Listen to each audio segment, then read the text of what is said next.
আসসালামু আলাইকুম রহমতুল্লাহ।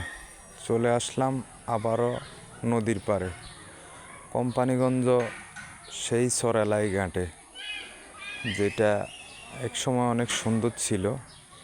এখন যদিও তেমন কিছু নেই, তবুও হঠাৎ মন চাইলো যে আসি, তাই চলে আসলাম সরালাই ঘাটে।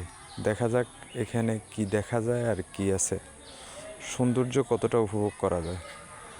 সমুদ্রের পাড়ে আসলেই এমনিতেই মন ভালো হয়ে যায় বা ভালোই লাগে।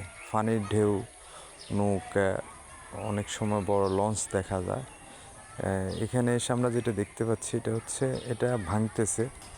এই যে আপনাদেরকে একটু দেখানোর চেষ্টা করতেছি, অনেকটাই ভেঙে গেছে।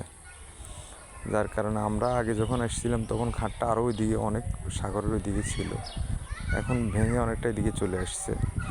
যার কারণ দেখার মতো এত সুন্দর কিছু নেই, তবুও যতটুকু সম্ভব আপনাদেরকে দেখানোর চেষ্টা করতেছি। এই যে ভেঙে কি অবস্থা হচ্ছে দেখেন। আরও অনেক জায়গা আছে ভেঙে রয়েছে, কিন্তু সবগুলো দেখাতে গেলে ভিডিওর সময় অনেক লং হবে, যার কারণে আসলে দেখাতে পারতেছি না।